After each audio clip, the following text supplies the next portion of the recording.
ਸ਼ਬਦ ਰਾਮਗੜੀਏ ਦਾ ਵੇਰਵਾ ਅਤੇ ਸਰਦਾਰ ਜੋਧ ਸਿੰਘ ਰਾਮਗੜੀਆ। ਵਾਹਿਗੁਰੂ ਜੀ ਕਾ ਖਾਲਸਾ, ਵਾਹਿਗੁਰੂ ਜੀ ਕੀ ਫਤਿਹ। ਸ਼ਬਦ ਰਾਮਗੜੀਆ ਦੇ ਪੜ੍ਹਨ ਜਾਂ ਸੁਣਨ ਨਾਲ ਹੀ ਇਤਿਹਾਸ ਦੇ ਪ੍ਰੇਮੀਆਂ ਦੀਆਂ ਅੱਖਾਂ ਸਾਹਮਣੇ ਪੰਥ ਦੀ ਇੱਕ ਸ਼ਾਨਦਾਰ ਜਥੇਬੰਦੀ ਦਾ ਸੁਨਹਿਰੀ ਸਮਾਂ ਆ ਖਲੋਂਦਾ ਹੈ। ਖਾਲਸੇ ਦੇ ਇਸ ਸਨਮਾਨਯੋਗ ਭਾਗ ਵਿੱਚ 18,000 ਸਿਰਲੱਥ ਜਵਾਨ ਸਨ। ਇਨ੍ਹਾਂ ਜਵਾਨਾਂ ਦੀ ਅਗਵਾਈ ਲਈ ਬਹਾਦਰ ਆਗੂ ਸਨ ਜੋ ਖਾਸ ਗੁਣਾਂ ਦੇ ਮਾਲਕ ਮੰਨੇ ਜਾਂਦੇ ਸਨ। ਇਨ੍ਹਾਂ ਦੇ 360 ਕਿਲੇ, ਬੁਰਜ ਤੇ ਦਮਦਮੇ ਪੰਥ ਦੀ ਪ੍ਰਭਤਾ ਦੇ ਲਖਾਇਕ ਸਨ। ਇਨ੍ਹਾਂ ਵਿੱਚ ਵੱਡੀ ਵਡਿਆਈ ਇਹ ਸੀ ਕਿ ਇਹ ਆਪਣੀਆਂ ਸੰਸਾਰਕ ਲੋੜਾਂ ਪੂਰੀਆਂ ਕਰਨ ਲਈ ਕਿਸੇ ਦੇ ਮੁਹਤਾਜ ਨਹੀਂ ਸਨ। ਇਹ ਕਿਲੇ, ਫਸੀਲਾਂ ਤੇ ਦਮਦਮੇ ਆਪਣੇ ਹੱਥੀਂ ਉਸਾਰ ਲੈਂਦੇ ਸਨ। ਸਮੂਹ ਸ਼ਸਤਰ, ਤੋਪ ਤੋਂ ਲੈ ਕੇ ਘੋੜੇ ਦੇ ਨਾਲ ਤੱਕ ਆਪ ਤਿਆਰ ਕਰਦੇ ਸਨ। ਨਦੀ ਨਾਲਿਆਂ ਤੋਂ ਪਾਰ ਹੋਣ ਲਈ ਪੁਲ ਤੇ ਬੇੜੇ ਬੇੜੀਆਂ ਬਣਾਉਣਾ ਇਹਨਾਂ ਦਾ ਸਧਾਰਨ ਕਰਤੱਵ ਸੀ। ਜੰਗੀ ਸਾਮਾਨ ਇੱਕ ਥਾਂ ਤੋਂ ਦੂਜੀ ਥਾਂ ਪਹੁੰਚਾਉਣ ਲਈ ਗੱਡੇ, ਰੇੜੂ ਅਤੇ ਖੇਤੀਬਾੜੀ ਤੋਂ ਵੱਧ ਉਪਜ ਪ੍ਰਾਪਤ ਕਰਨ ਲਈ ਲੋੜੀਂਦੇ ਸੰਦ ਤਿਆਰ ਕਰਨੇ ਇਹਨਾਂ ਲਈ ਮਾਮੂਲੀ ਕੰਮ ਸੀ। ਮੁੱਕਦੀ ਗੱਲ ਇਹ ਕਿ ਇਹ ਮੈਦਾਨੇ ਜੰਗ ਵਿੱਚ ਤੇਗਾਂ ਮਾਰਨ ਦੇ ਨਾਲ ਇੰਜੀਨੀਅਰੀ ਤੇ ਦਸਤਕਾਰੀ ਦੇ ਹੁਨਰ ਵਿੱਚ ਵੀ ਆਪਣਾ ਨਮੂਨਾ ਆਪ ਸਨ। ਉਪਰੋਕਤ ਗੁਣਾਂ ਤੋਂ ਛੁੱਟ ਇਹਨਾਂ ਵਿੱਚ ਇੱਕ ਹੋਰ ਵਾਧਾ ਸੀ ਜਿਸ ਦੀ ਹੋਂਦ ਨੇ ਇਹਨਾਂ ਦਾ ਨਾਮ ਸਦਾ ਲਈ ਅਮਿੱਟ ਕਰ ਦਿੱਤਾ ਹੈ। ਉਹ ਸ੍ਰੀ ਗੁਰੂ ਰਾਮਦਾਸ ਜੀ ਦਾ ਅਥਾਹ ਪਿਆਰ ਜੋ ਇਹਨਾਂ ਦੇ ਰੋਮ ਰੋਮ ਤੇ ਤਨ ਮਨ ਵਿੱਚ ਵਸ ਰਿਹਾ ਸੀ। ਇੱਥੋਂ ਤੱਕ ਕਿ ਇਹ ਸੰਸਾਰ ਤੇ ਕੋਈ ਵਸਤ ਆਪਣੀ ਨਹੀਂ ਸਨ ਜਾਣਦੇ। ਇਹ ਸਭ ਕੁਝ ਗੁਰੂ ਰਾਮਦਾਸ ਜੀ ਦੀ ਦਾਤ ਮੰਨਦੇ ਸਨ ਅਤੇ ਉਹ ਸਭ ਕੁਝ ਆਪਣੇ ਨਾਮ ਨਾਲ ਜੋੜਨ ਦੀ ਥਾਂ ਗੁਰੂ ਰਾਮਦਾਸ ਜੀ ਦੇ ਨਾਮ ਤੇ ਸਮਰਪਣ ਕਰਨ ਵਿੱਚ ਲੋਕ ਪਰਲੋਕ ਦੀ ਖੁਸ਼ੀ ਤੇ ਮਾਣ ਸਮਝਦੇ ਸਨ। ਇਹਨਾਂ ਨੇ ਆਪਣੇ ਕਿਲੇ ਦਾ ਨਾਮ ਗੁਰੂ ਰਾਮਦਾਸ ਜੀ ਦੇ ਨਾਮ ਤੇ ਰਾਮਗੜ੍ਹ ਰੱਖਿਆ ਅਤੇ ਆਪਣੀ ਮਿਸਲ ਦਾ ਨਾਮ ਰਾਮਗੜੀਆ ਮਿਸਲ ਚੁਣਿਆ। ਗੁਰੂ ਨਗਰੀ ਦੀ ਰਾਖੀ ਲਈ ਵੱਡੀਆਂ ਘਾਲਾਂ ਘਾਲ ਕੇ ਫਸੀਲ ਤਿਆਰ ਕੀਤੀ ਤਾਂ ਇਸ ਦਾ ਨਾਮ ਰਾਮ ਰੌਣੀ ਅਤੇ ਆਪਣੇ ਅਮੁੱਕ ਲੰਗਰ ਦਾ ਨਾਮ ਰਾਮ ਰੋਟੀ ਰੱਖਿਆ। ਇਸੇ ਤਰ੍ਹਾਂ ਆਪਣੀਆਂ ਢਾਲੀਆਂ ਹੋਈਆਂ ਤੋਪਾਂ ਤੇ ਬੰਦੂਕਾਂ ਦਾ ਨਾਮ ਰਾਮ ਜੰਗੇ ਤੇ ਰਾਮ ਬਾਣ ਅਤੇ ਆਪਣੇ ਖਜ਼ਾਨੇ ਦਾ ਨਾਮ ਰਾਮ ਰਾਸ ਰੱਖਿਆ ਸੀ। ਇਹਨਾਂ ਨੂੰ ਜਿਹੜੀ ਚੀਜ਼ ਵੀ ਚੰਗੀ ਲੱਗਦੀ ਸੀ ਉਹ ਗੁਰੂ ਰਾਮਦਾਸ ਜੀ ਦੇ ਨਾਮ ਨਾਲ ਜੋੜ ਦਿੰਦੇ ਸਨ। ਇਹ ਇਹਨਾਂ ਦੀ ਸਿੱਖੀ, ਸਿਦਕ ਤੇ ਅਗਾਧ ਪਿਆਰ ਦਾ ਨਮੂਨਾ ਹੈ। ਸਰਦਾਰ ਜੱਸਾ ਸਿੰਘ ਦੇ ਪਿਤਾ ਸਰਦਾਰ ਭਗਵਾਨ ਸਿੰਘ ਨੇ ਵਿਦੇਸ਼ੀਆਂ ਦੇ ਜ਼ੁਲਮ ਤੋਂ ਆਪਣੇ ਦੇਸ਼ ਵਾਸੀਆਂ ਨੂੰ ਬਚਾਉਣ ਤੇ ਉਹਨਾਂ ਦੀ ਸਹਾਇਤਾ ਲਈ 100 ਜਵਾਨ ਆਪਣੇ ਨਾਲ ਐਸੇ ਜੋੜ ਲਏ ਜਿਨ੍ਹਾਂ ਦਾ ਦੁੱਖ ਸੁੱਖ ਸਾਂਝਾ ਸੀ। ਇਸ ਤਰ੍ਹਾਂ ਇਹ ਪੰਥ ਅਤੇ ਦੇਸ਼ ਦੀ ਸੇਵਾ ਕਰਦਿਆਂ ਸੰਮਤ 1797 ਬਿਕਰਮੀ ਵਿੱਚ ਨਾਦਰ ਸ਼ਾਹ ਦੇ ਟਾਕਰੇ ਤੇ ਲੜਦਿਆਂ ਹੋਇਆਂ ਆਪਣੇ ਦੇਸ਼ ਤੇ ਆਪਾ ਵਾਰ ਗਿਆ। ਸਰਦਾਰ ਜੱਸਾ ਸਿੰਘ ਨੇ ਆਪਣੇ ਪਿਤਾ ਦੇ ਚਲਾਣੇ ਦੇ ਉਪਰੰਤ ਨਾ ਕੇਵਲ 100 ਸਵਾਰ ਹੀ ਆਪਣੀ ਤਾਇਤ ਵਿੱਚ ਲੈ ਲਏ, ਸਗੋਂ ਥੋੜੇ ਦਿਨਾਂ ਵਿੱਚ ਹੀ ਇਸ ਗਿਣਤੀ ਨੂੰ ਹਜ਼ਾਰਾਂ ਤੱਕ ਵਧਾ ਦਿੱਤਾ।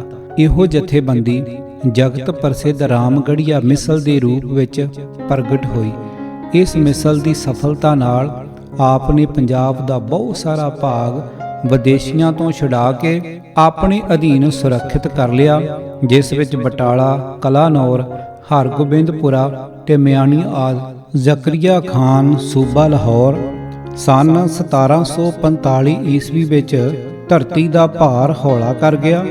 ਹੁਣ ਅਦੀਨਾ ਬੇਗ ਨੂੰ ਜਲੰਧਰ ਵਿੱਚ ਆਪਣੀ ਸ਼ਕਤੀ ਵਧਾਉਣ ਦਾ ਸੁਨਹਿਰੀ ਸਮਾਂ ਮਿਲਿਆ। ਇਹ ਬੜਾ ਸਿਆਣਾ ਰਾਜਨੀਤਿਕ ਹੁਕਮਰਾਨ ਸੀ। ਇਹ ਚੰਗੀ ਤਰ੍ਹਾਂ ਜਾਣਦਾ ਸੀ ਕਿ ਮੇਰੀ ਕਮਾਨ ਤਦ ਹੀ ਚੜ੍ਹੀ ਰਹਿ ਸਕੇਗੀ ਜਦ ਖਾਲਸੇ ਨਾਲ ਮੇਰਾ ਕਿਸੇ ਤਰ੍ਹਾਂ ਮੇਲ ਹੋ ਜਾਵੇ। ਇੱਧਰ ਖਾਲਸਾ ਵੀ ਸਮੇਂ ਦੀਆਂ ਰਾਜਸੀ ਚਾਲਾਂ ਵਿੱਚ ਪੂਰਨ ਪ੍ਰਬੀਨ ਸੀ। ਉਹ ਵੀ ਚਾਹੁੰਦਾ ਸੀ ਕਿ ਲੋੜ ਵਿੱਚ ਫਾਥੇ ਪਏ ਹਾਕਮ ਨਾਲ ਮੇਲ ਕਰ ਲੈਣ ਵਿੱਚ ਭਲਾ ਹੀ ਭਲਾ ਹੈ। ਆਪਣੇ ਸਵੈ ਸਤਕਾਰ ਨੂੰ ਮੁੱਖ ਰੱਖ ਕੇ ਜਿੱਥੋਂ ਤੱਕ ਮਿਲਾਪ ਨਿਭਾਉਣ ਵਿੱਚ ਕਿਸੇ ਤਰ੍ਹਾਂ ਦੀ ਹਾਨੀ ਨਾ ਹੋਵੇ, ਇਸ ਤਰ੍ਹਾਂ ਦੋਵੇਂ ਧਿਰਾਂ ਦੀ ਇੱਛਾ ਅਨੁਸਾਰ ਕਈ ਗੱਲਾਂ ਦਾ ਮੂੰਹ ਸਾਹਮਣੇ ਫੈਸਲਾ ਕਰਨ ਲਈ ਖਾਲਸੇ ਵੱਲੋਂ ਸਰਦਾਰ ਜੱਸਾ ਸਿੰਘ ਰਾਮਗੜ੍ਹੀਆ ਨੂੰ ਵਿਚੋਲਾ ਥਾਪ ਕੇ ਨਵਾਬ ਅਦੀਨਾ ਬੇਗ ਖਾਂ ਪਾਸ ਸ਼ਰਤਾਂ ਤੈਅ ਕਰਨ ਲਈ ਜਲੰਧਰ ਭੇਜਿਆ ਗਿਆ।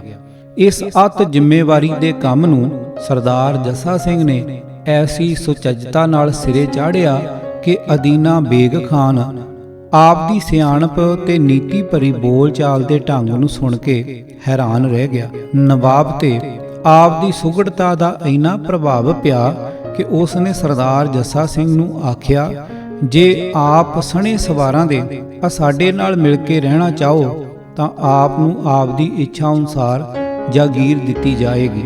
ਸਰਦਾਰ ਜੱਸਾ ਸਿੰਘ ਨੇ ਇਸ ਬਾਰੇ ਪੰਥ ਤੋਂ ਪ੍ਰਵਾਨਗੀ ਪ੍ਰਾਪਤ ਕਰਨ ਲਈ ਨਵਾਬ ਤੋਂ ਮੋਹਲਤ ਮੰਗੀ ਅਤੇ ਆ ਕੇ ਪੰਥ ਦੇ ਮੁਖੀਆਂ ਦੇ ਸਾਹਮਣੇ ਇਹ ਮਾਮਲਾ ਰੱਖਿਆ। ਪੰਥਕ ਆਗੂਆਂ ਨੇ ਜਦ ਇਸ ਗੱਲ ਨੂੰ ਦੂਰ ਦ੍ਰਿਸ਼ਟੀ ਨਾਲ ਵਿਚਾਰਿਆ ਤਾਂ ਇਸ ਵਿੱਚ ਪੰਥ ਲਈ ਸਭ ਤਰ੍ਹਾਂ ਲਾਭ ਦਿਸਿਆ। ਪਹਿਲਾ ਲਾਭ ਤਾਂ ਪ੍ਰਤੱਖ ਇਹ ਸੀ ਕਿ ਨਿਜ਼ਾਮ ਜਲੰਧਰ ਨਾਲ ਮੇਲ ਜੋਲ ਹੋ ਜਾਣ ਨਾਲ ਖਾਲਸੇ ਤੇ ਹੋ ਰਹੀਆਂ ਸਖਤੀਆਂ ਕੁਝ ਸਮੇਂ ਲਈ ਰੁਕ ਜਾਣਗੀਆਂ। ਦੂਜਾ, ਇਸ ਸਮੇਂ ਤੋਂ ਲਾਭ ਉਠਾ ਕੇ ਖਾਲਸੇ ਨੂੰ ਵਧਣ ਫੁੱਲਣ ਦਾ ਖਾਸਾ ਸਮਾਂ ਮਿਲ ਜਾਵੇਗਾ। ਤੀਜਾ, ਹਾਕਮ ਦੇ ਦਰਬਾਰ ਵਿੱਚ ਆਪਣੇ ਆਦਮੀਆਂ ਦੇ ਰਹਿਣ ਕਾਰਨ ਵੈਰੀਆਂ ਦੀਆਂ ਚਾਲਾਂ ਤੇ ਸੋਚਾਂ ਦਾ ਪਤਾ ਲੱਗਦਾ ਰਹੇਗਾ ਤੇ ਉਹਨਾਂ ਤੋਂ ਬਚ ਬਚਾਓ ਦਾ ਪ੍ਰਬੰਧ ਖਾਲਸਾ ਸਮੇਂ ਸਿਰ ਕਰ ਲਿਆ ਕਰੇਗਾ। ਇਸ ਤੋਂ ਛੁੱਟ ਲੋੜ ਪੈਣ ਤੇ ਪੰਥ ਜਦ ਜ਼ਰੂਰੀ ਸਮਝੇਗਾ ਕਿ ਹਕੂਮਤ ਨਾਲ ਹੋਰ ਮੇਲ ਜੋਲ ਨਹੀਂ ਰੱਖਣਾ ਤਾਂ ਉਸੇ ਦਿਨ ਹੀ ਇਹ ਸਬੰਧ ਉਹਨਾਂ ਨਾਲੋਂ ਤੋੜ ਲਿਆ ਜਾਏਗਾ। ਸੋ ਉਪਰੋਕਤ ਵਿਚਾਰਾਂ ਅਨੁਸਾਰ ਸਰਦਾਰ ਜੱਸਾ ਸਿੰਘ ਨੂੰ ਪੰਥ ਵੱਲੋਂ ਨਵਾਬ ਅਦੀਨਾ ਬੇਗ ਖਾਨ ਪਾਸ ਰਹਿਣ ਦੀ ਪ੍ਰਵਾਨਗੀ ਮਿਲ ਗਈ ਤੇ ਉਹ ਸਣੇ ਆਪਣੇ ਸਵਾਰਾਂ ਦੇ ਖਾਨ ਪਾਸ ਰਹਿ ਪਿਆ। ਇਸ ਤੇ ਨਵਾਬ ਨੇ ਆਪ ਨੂੰ ਚੋਖੀ ਜਾਗੀਰ ਦੁਆਬੇ ਵਿੱਚ ਦੇ ਦਿੱਤੀ।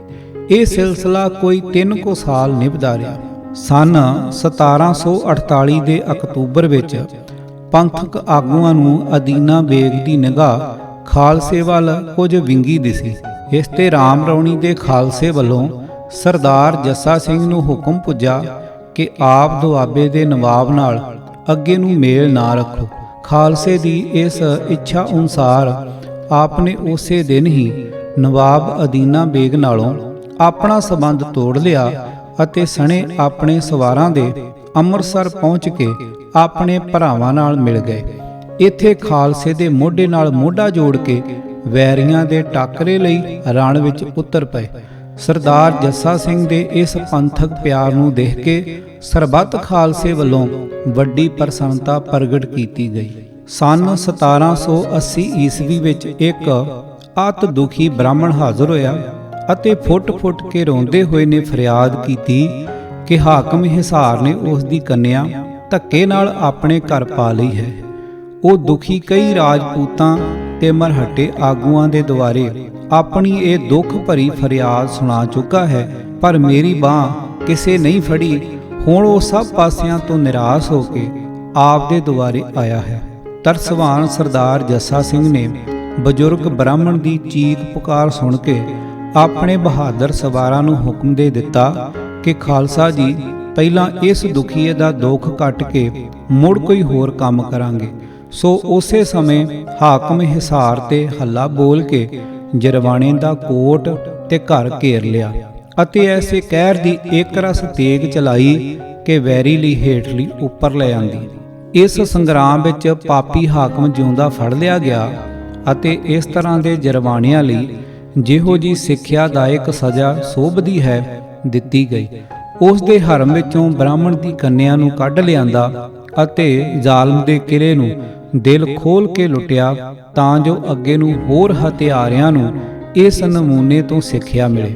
ਇਸ ਤਰ੍ਹਾਂ ਇਸ ਲੜਕੀ ਨੂੰ ਉਸ ਬ੍ਰਾਹਮਣ ਦੇ ਹੱਥ ਸੌਂਪਦੇ ਹੋਏ ਸਰਦਾਰ ਜੱਸਾ ਸਿੰਘ ਨੇ 5000 ਰੁਪਏ ਆਪਣੇ ਪਾਸੋਂ ਇਹ ਕਹਿ ਕੇ ਕੰਨਿਆ ਦੇ ਨਾਲ ਦਿੱਤਾ ਕਿ ਧੀਆਂ ਨੂੰ ਖਾਲੀ ਹੱਥ ਘਰੋਂ ਨਹੀਂ ਤੋਰੀਦਾ। ਸ਼ਮਸ਼ੇਰ ਖਾਲਸਾ ਵਿੱਚ ਸਰਦਾਰ ਜੱਸਾ ਸਿੰਘ ਬਾਰੇ ਲਿਖਿਆ ਹੈ ਕਿ ਆਪ ਨੇ ਆਪਣੀ ਕੰਨਿਆ ਦਾ ਘਾਤ ਕੀਤਾ ਸੀ। ਇਸ ਦੋਸ਼ ਲਈ ਆਪ ਨੂੰ ਪੰਥ ਨੇ ਵੱਖ ਕਰ ਦਿੱਤਾ ਸੀ। ਇਸ ਗੱਲ ਬਾਰੇ ਅਸਾਂ ਬੜੀ ਖੋਜ ਕੀਤੀ ਹੈ, ਪਰ ਸਾਨੂੰ ਕੋਈ ਪ੍ਰਮਾਣਿਕ ਸਬੂਤ ਇਸ ਦੀ ਤਾਈਦ ਵਿੱਚ ਨਹੀਂ ਮਿਲਿਆ। ਜਦ ਅਸੀਂ ਆਪ ਦੇ ਜੀਵਨ ਕਰਤੱਵ ਪਰ ਨਜ਼ਰ ਮਾਰਦੇ ਹਾਂ ਤਾਂ ਸਪਸ਼ਟ ਹੋ ਜਾਂਦਾ ਹੈ ਕਿ ਜਿਹੜਾ ਬੇਗਾਨੀਆਂ ਧੀਆਂ ਲਈ ਆਪਣੇ ਮਨ ਵਿੱਚ ਇੰਨਾ ਸਤਿਕਾਰ ਤੇ ਦਰਦ ਰੱਖਦਾ ਹੈ ਅਤੇ ਆਪਣੇ ਆਪ ਨੂੰ ਵੱਡੇ ਖਤਰੇ ਵਿੱਚ ਪਾ ਕੇ ਵੀ ਉਹਨਾਂ ਦੀ ਰੱਖਿਆ ਕਰਦਾ ਹੈ, ਉਹ ਆਪਣੀ ਜਾਈ ਧੀ ਦਾ ਗਲਾ ਕਿਸ ਤਰ੍ਹਾਂ ਘੁੱਟ ਸਕਦਾ ਹੈ। ਸਰਦਾਰ ਜੱਸਾ ਸਿੰਘ ਦਾ ਇਸ ਨਿਸ਼ਕਾਮ ਉਪਕਾਰ ਦੇ ਕਾਰਨ ਸਾਰੇ ਦੇਸ਼ ਵਿੱਚ ਭਾਰੀ ਜਸ ਹੋਣ ਲੱਗਾ ਅਤੇ ਆਪ ਦਾ ਨਾਮ ਬੰਦੀ ਛੋੜ ਪ੍ਰਸਿੱਧ ਹੋਇਆ। ਸਰਦਾਰ ਜੱਸਾ ਸਿੰਘ ਦੀਆਂ ਫਤਿਹਜਾਬੀਆਂ ਦਾ ਹੱਦ ਬੰਨਾ ਹੁਣ ਪੰਜਾਬ ਤੋਂ ਬਾਹਰ ਦਿੱਲੀ ਦੀਆਂ ਕੰਧਾਂ ਤੱਕ ਖਿੱਲਰ ਗਿਆ ਸੀ। ਸਨ 1782 ਵਿੱਚ ਆਪ ਸਣੇ ਖਾਲਸਾ ਦਲ ਦੇ ਚੰਦੌਸੀ ਤੇ ਮੇਰਠ ਨੂੰ ਸੋਧਦੇ ਹੋਏ ਦਿੱਲੀ ਤੇ ਜਾ ਪਏ। ਅੱਗੋਂ ਰਾਜਧਾਨੀ ਦੀ ਰੱਖਿਅਕ ਫੌਜ ਨੇ ਬੜਾ ਕਰੜਾ ਟਾਕਰਾ ਕੀਤਾ, ਪਰ ਆਪ ਸਭ ਨੂੰ ਲਿਤਾੜਦੇ ਹੋਏ ਮਲਕਾਗੰਜ ਤੇ ਸਬਜ਼ੀ ਮੰਡੀ ਦੀ ਸਫਲਤਾ ਦੇ ਬਾਅਦ ਸਿੱਧੇ ਮੁਗਲਪੁਰੇ ਨੂੰ ਜਾ ਘੇਰਿਆ। ਦਿੱਲੀ ਦੇ ਵਸਨੀਕਾਂ ਤੇ ਖਾਲਸੇ ਦਾ ਐਸਾ ਦਬਦਬਾ ਛਾਇਆ ਕਿ ਉਹ ਇਸ ਘਬਰਾਹਟ ਵਿੱਚ ਭੱਜ ਕੇ ਕਿਲੇ ਵਿੱਚ ਜਾ ਵੜੇ। ਇੱਥੇ ਦਿਲ ਖੋਲ ਕੇ ਮੁਗਲਾਂ ਦਾ ਮੁਹੱਲਾ ਸੋਧਿਆ ਗਿਆ, ਜਿਸ ਵਿੱਚ ਅਨੇਕਾਂ ਪੀੜ੍ਹੀਆਂ ਦੇ ਧੌਣ ਧੋਤੇ ਗਏ। ਸੈਂਕੜੇ ਗਾਜ਼ੀ ਘੋੜੇ, ਬੇਗਿਣਤ ਹਥਿਆਰ, ਅਤੁੱਲ ਸੋਨਾ ਚਾਂਦੀ ਸਮੇਟਦੇ ਹੋਏ ਬਿਨਾਂ ਕਿਸੇ ਲੰਮੇ ਖੂਨ ਖਰਾਬੇ ਦੇ ਆਪਣੇ ਮਿੱਥੇ ਹੋਏ ਫੈਸਲੇ ਅਨੁਸਾਰ ਮੁੜ ਮੇਰਠ ਆ ਗਏ। ਖਾਲਸੇ ਦੀ ਇਸ ਫਤਿਹ ਦੀ ਸਦਾ ਕਾਇਮ ਰਹਿਣ ਵਾਲੀ ਯਾਦਗਾਰ ਇਹ ਸੀ ਕਿ ਆਪ ਨੇ ਦਿੱਲੀ ਦੇ ਕਿਲੇ ਵਿੱਚ 4 ਵੱਡੀਆਂ ਤੋਪਾਂ ਖਿਚਵਾ ਕੇ ਆਪਣੇ ਨਾਲ ਲੈ ਆਂਦੀਆਂ।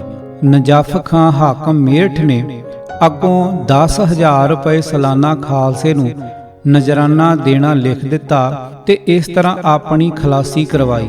ਮੁੱਕਦੀ ਗੱਲ ਇਹ ਹੈ ਕਿ ਸਰਦਾਰ ਜੱਸਾ ਸਿੰਘ ਐਸਾ ਪ੍ਰਤਾਪੀ ਯੋਧਾ ਸੀ ਕਿ ਆਪ ਜਿੱਧਰ ਘੋੜੇ ਦੀਆਂ ਵਾਗਾਂ ਉਠਾਉਂਦੇ ਸਨ, ਸਫਲਤਾ ਆਪ ਦੇ ਚਰਨ ਚੁੰਮਦੀ ਸੀ।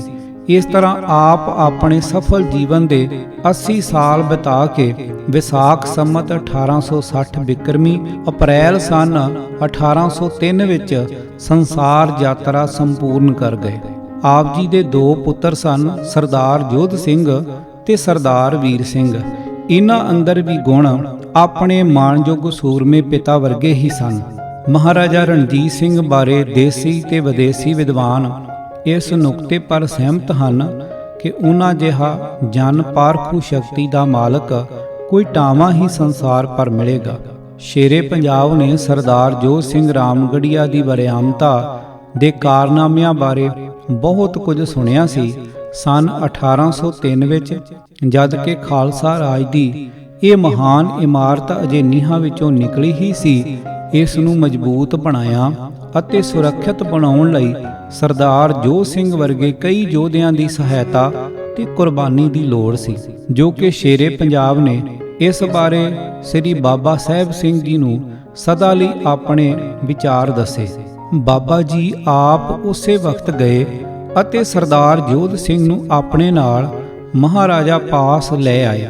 ਅੱਗੋਂ ਮਹਾਰਾਜਾ ਸਾਹਿਬ ਇੰਨਾ ਪਿਆਰ ਨਾਲ ਮਿਲੇ ਕਿ ਬਹਾਦਰ ਸਰਦਾਰ ਜੋਧ ਸਿੰਘ ਦਾ ਮਨ ਸਰਕਾਰ ਨੇ ਸਦਾ ਲਈ ਆਪਣੀ ਮੁੱਠੀ ਵਿੱਚ ਕਰ ਲਿਆ। ਇਸ ਦੇ ਉਪਰੰਤ ਅਸੀਂ ਦੇਖਦੇ ਹਾਂ ਕਿ ਰਾਮਗੜੀਏ ਸਰਦਾਰ ਦੀ ਉਹ ਤਲਵਾਰ ਜਿਹੜੀ ਆਪਣੇ ਜਾਤੀ ਲਾਭ ਲਈ ਚੱਲਦੀ ਸੀ, ਅੱਗੇ ਨੂੰ ਸਾਂਝੇ ਖਾਲਸਾ ਰਾਜ ਦੀ ਉਸਾਰੀ ਤੇ ਬ੍ਰਿਧੀ ਲਈ ਚੱਲਣ ਲੱਗ ਪਈ। ਸਰਦਾਰ ਜੋਧ ਸਿੰਘ ਨੇ ਮਹਾਰਾਜਾ ਰਣਜੀਤ ਸਿੰਘ ਨੂੰ ਆਪਣੀ ਵੀਰਤਾ ਦੇ ਜੌਹਰ ਪਹਿਲੀ ਵਾਰ ਸਨ 1807 ਵਿੱਚ ਕਸੂਰ ਦੀ ਵੱਡੀ ਲੜਾਈ ਸਮੇਂ ਦੱਸੇ, ਜਿਹੜੀ ਬਹਾਦਰ ਕਸੂਰੀਏ ਪਠਾਣਾ ਕੁਤਬਦੀਨ ਖਾਨ ਆਦਿ ਨਾਲ ਲੜੀ ਗਈ ਸੀ। ਇਸ ਸੰਗਰਾਮ ਵਿੱਚ ਆਪ ਆਪਣੇ 2094 ਜਵਾਨਾਂ ਨਾਲ ਸ਼ਾਮਲ ਹੋਏ। ਇਸ ਸਮੇਂ ਆਪ ਨੇ ਉਹ ਤੇਗ ਵਾਹੀ ਕਿ ਸ਼ੇਰੇ ਪੰਜਾਬ ਦੇਖ ਕੇ ਵਾਹ ਵਾਹ ਕਰ ਉੱਠੇ। ਆਪ ਦੀ ਨਿਰਭੈਤਾ ਅਤੇ ਸੂਰਮਤਾ ਤੇ ਮਹਾਰਾਜਾ ਰਣਜੀਤ ਸਿੰਘ ਇੰਨੇ ਪ੍ਰਸੰਨ ਹੋਏ ਕਿ ਆਪ ਨੂੰ ਸਤਿਕਾਰ ਵਜੋਂ 2.5 ਲੱਖ ਰੁਪਏ ਦੀ ਆਮਦਨੀ ਦੀ ਜਾਗੀਰ ਇਲਾਕਾ ਘੁੰਮਣ ਵਿੱਚ ਦਿੱਤੀ। ਸਰਦਾਰ ਜੋਧ ਸਿੰਘ ਜਿੱਥੇ ਮੈਦਾਨੇ ਜੰਗ ਦਾ ਨਿਡਰ ਯੋਧਾ ਸੀ, ਉੱਥੇ ਮਨ ਦਾ ਵੀ ਬੜਾ ਸਾਫ਼ ਚਿੱਤ ਪ੍ਰਸਿੱਧ ਸੀ, ਜਿਸ ਦਾ ਸਬੂਤ ਇਹ ਹੈ ਕਿ ਆਪ ਨੇ ਡਿੱਠਾ ਕਿ ਸ਼ੇਰੇ ਪੰਜਾਬ ਆਪ ਨਾਲ ਮਨੋਂ ਚਿੱਤੋਂ ਪਿਆਰ ਕਰਦੇ ਹਨ, ਤਾਂ ਆਪ ਸਰਕਾਰ ਨਾਲ ਐਸੇ ਘੁਲ ਮਿਲ ਗਏ ਕਿ ਇੱਕ ਦੂਜੇ ਦੇ ਡਿੱਠੇ ਬਿਨਾਂ ਰਹਿ ਨਾ ਸਕਦੇ ਸਨ। ਖਾਲਸਾ ਦਰਬਾਰ ਦੇ ਰਿਕਾਰਡ ਖੋਜਿਆਂ ਤੋਂ ਪਤਾ ਲੱਗਦਾ ਹੈ ਕਿ ਖਾਲਸਾ ਰਾਜ ਦੇ ਵਾਧੇ ਲਈ ਸਨ 1803 ਤੋਂ ਲੈ ਕੇ 1816 ਈਸਵੀ ਤੱਕ ਜਿੰਨੇ ਸੰਗਰਾਮ ਲੜੇ ਗਏ, ਇਨ੍ਹਾਂ ਸਾਰਿਆਂ ਵਿੱਚ ਸਰਦਾਰ ਜੋਧ ਸਿੰਘ ਨੇ ਵੱਧ ਚੜ ਕੇ ਹਿੱਸਾ ਲਿਆ। ਆਪ ਸਨ 1816 ਵਿੱਚ ਕੁਝ ਦਿਨ ਬਿਮਾਰ ਰਹਿ ਕੇ ਇਸ ਸੰਸਾਰ ਤੋਂ ਕੂਚ ਕਰ ਗਏ। ਆਪ ਦੇ ਚਲਾਣੇ ਦਾ ਸ਼ੇਰੇ ਪੰਜਾਬ ਦੇ ਮਨ ਤੇ ਬੜਾ ਡੂੰਘਾ ਪ੍ਰਭਾਵ ਪਿਆ। ਹਵਾਲਾ ਖਾਲਸਾ ਰਾਜ ਦੇ ਉਸਰਈਏ, ਆਵਾਜ਼ ਭਾਈ ਗੁਰਜੰਟ ਸਿੰਘ ਰੂਪਵਾੜੀ। ਵਾਹਿਗੁਰੂ ਜੀ ਕਾ ਖਾਲਸਾ, ਵਾਹਿਗੁਰੂ ਜੀ ਕੀ ਫਤਿਹ।